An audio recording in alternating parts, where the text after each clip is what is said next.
Thank you, Mr. Chairman. For the benefit of our distinguished panel and anyone who may be in the audience, the reason that Republicans are in and out is because simultaneously we are having the Environment and Public Works Committee, which I chaired for a number of years, and they're considering the nomination of Scott Pruitt. So this isn't the only place things are happening right now. So I do apologize for that.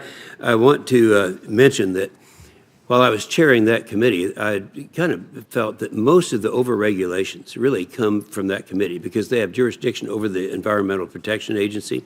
And things like the water issue, the WOTUS, the Clean Power Plan, those were in that particular committee. However, there's several other over-regulations that we need to deal with. One actually came from Dodd-Frank. Section 1504 in the Dodd-Frank legislation or rules require U.S. publicly listed energy companies to report project-level payments to foreign governments, opening our best companies' playbooks for information that can be highly confidential.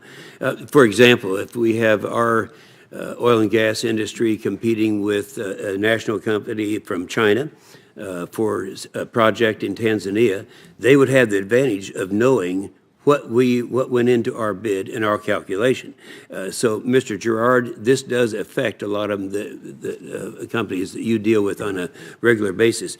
Kind of give us an idea how the CRA that I'm introducing on Section 1504 of the Dodd-Frank rule would affect our companies.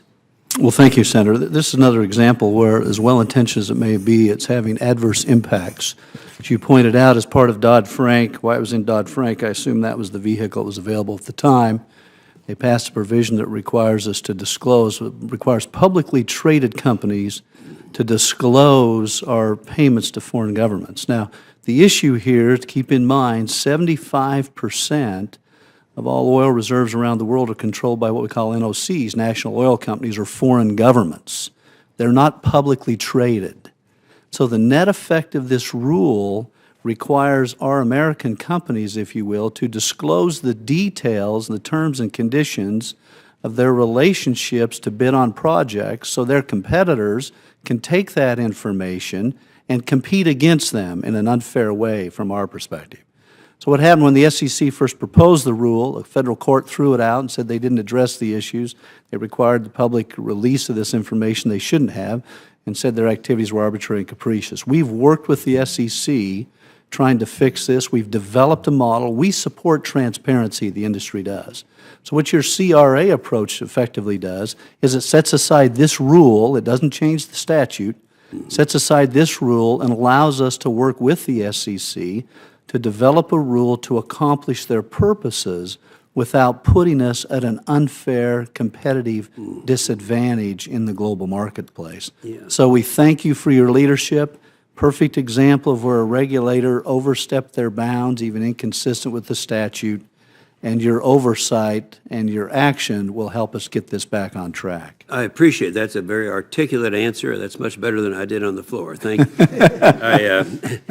You're kind, Senator. Mr. Shapiro, I understand that while we're off in the other committee that you had some statements made about cost-benefit analysis and you didn't have an opportunity to respond.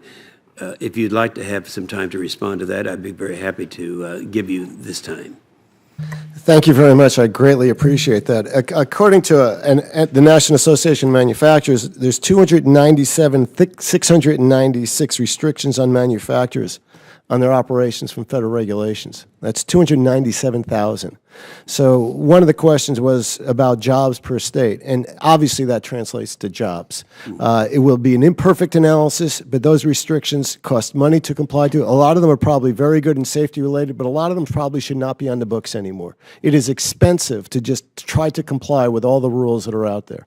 So there are jobs that are being lost, and whether you could come up with some numbers per state, I'm sure you could. They won't be precise, and they will be estimates.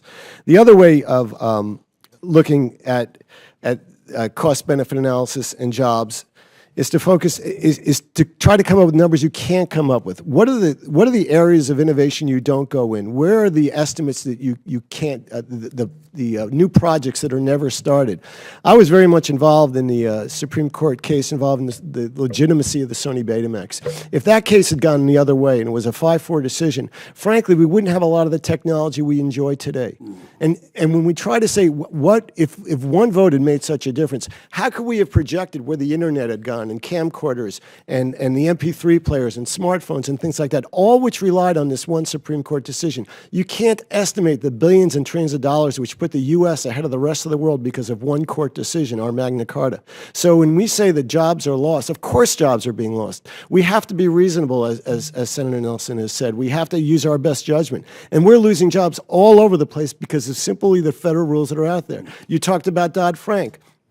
The compliance costs of one provision of Dodd-Frank having to do with conflict minerals, which is irrelevant to the whole bill, frankly, but was thrown in there because it was concerned about what was happening in the Congo.